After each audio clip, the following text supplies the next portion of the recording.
Hi, my name is Ezrika, and I am so excited that you can join me today. And we're going to be talking about the death, burial, and resurrection of Christ and how that's relevant to our lives here and now. So let's get into it.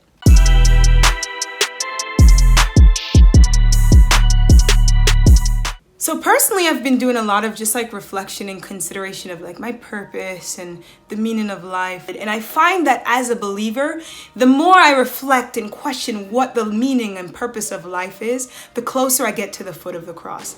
And so this weekend being Easter weekend, where everyone or a lot of people are celebrating Christ's death, burial, and resurrection, is actually an ideal time to consider what does that mean for me? How does that apply to my life every single day? I'm reading this really good book by Brennan Manning called Abba's Child, and in it there's a chapter called Present Risenness, and I was like, oh, this is really cool, because before I even got to this chapter, I really have just been asking myself, what's the relevance? Okay, cool, Jesus died and rose again, that's my homie, but what does that have to do with me when I am falling apart, when life has handed me nothing but disappointments and pain? How does that apply to my everyday life? And in the chapter, Brennan Manning says something that I was like, yeah, this is really actually profound. Present risenness unravels the riddle of life. And present risenness is the idea that Jesus' death, his burial, and resurrection is not just some great historical event. It's not something that just happened in the past that we can be like, yo, Jesus did that. It's also not just a push for us to look towards the future. Yo, Jesus is coming back to take us. He's built mansions in heaven for us, and he's taking us home. But really, more than the past and the future, Jesus' risenness should be something that infuses our every day, because him living, him resurrecting is the reason that we have purpose here and now. It's the thing that ties all of these occurrences in our lives that would otherwise seem random. That is the cord that ties them together. Life consists of pain. And I say this, I feel in every video, because maybe I'm growing up and I'm realizing that life is tough sometimes. It really is, not just for me, but for everyone.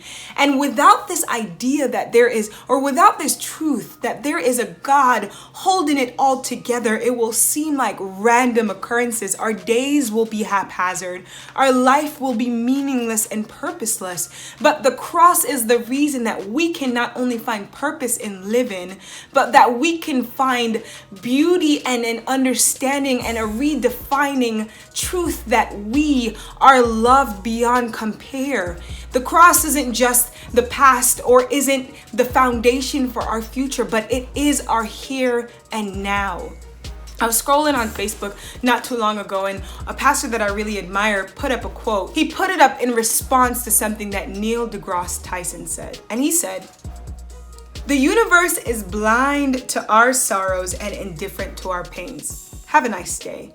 And the pastor, he took a different angle. It was actually really great. He was just saying that the mere fact that we can even consider having a nice day is proof that we were created to live in beauty and live not devoid of pain and suffering and sorrow, but that there still is hope and beauty and justification and resolution to all of those things. But without the cross, without a God who became man, lived on earth, beasted it, died, buried, resurrected, without all of that, we would have that mindset that there is nothing and no one paying attention to our pains and our fears and our hurt, that there is nothing and no one investing everything they have into ensuring that we live a life to the fullest. There is nothing and no one in this universe that has our back.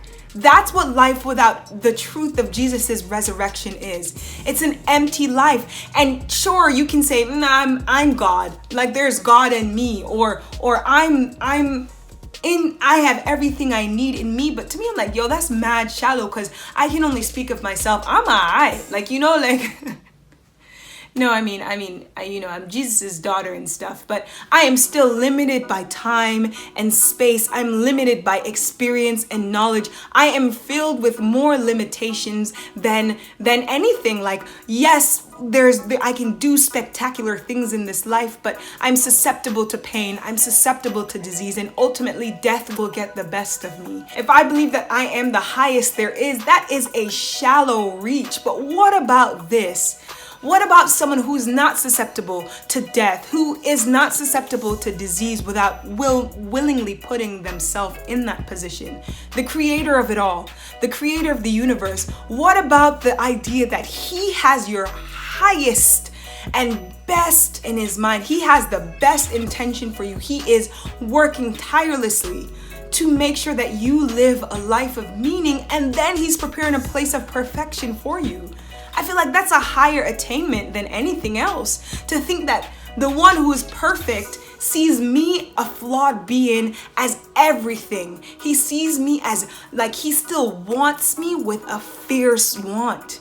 To me, I'm like, that's way doper than saying I'm God, because I'm like a puny God. Like, I'm literally, like, I can't even, like, for real though, like, I can't even run for too long because I got a bad ankle. I'm so limited. So I do not want to be my highest consideration, but I want my highest consideration to be that there is a God of perfection who still thinks I am worth it. So this being Easter weekend, so many people are going to be celebrating, barbecues and cute dresses and stuff, but take a moment and think. Jesus' resurrection, that fateful Sunday, gives us purpose, it gives us worth, it gives us identity. It is the piece that ties the riddle of our lives together. It gives us a hope for a better tomorrow and ultimately a promise for a perfect eternity.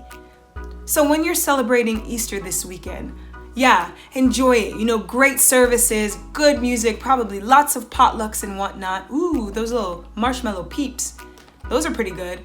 But stop and think that the real reason or the fact that Jesus died and rose again is the reason that today you can have a life of purpose and meaning. You can experience forgiveness. You can be free from guilt and shame. Pain, will be repurposed. Suffering, will have a meaning to it. Our lives are not random, and we don't have to sit here and think that the universe doesn't care about anything we go through. Instead, we know that the God of the universe is intimately acquainted with the intricate details of every part of our life. And since it's Easter, there's a song I really like, and I'm just gonna sing it for you. On a hill far away stood an old rugged cross, the emblem of suffering and shame.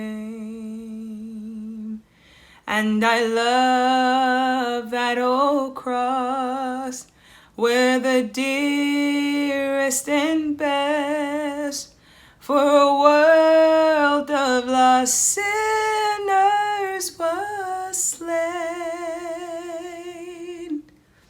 So I'll cherish the old rugged cross till my trophies at last I lay down. I will cling to the old rugged cross and exchange it someday for a crown.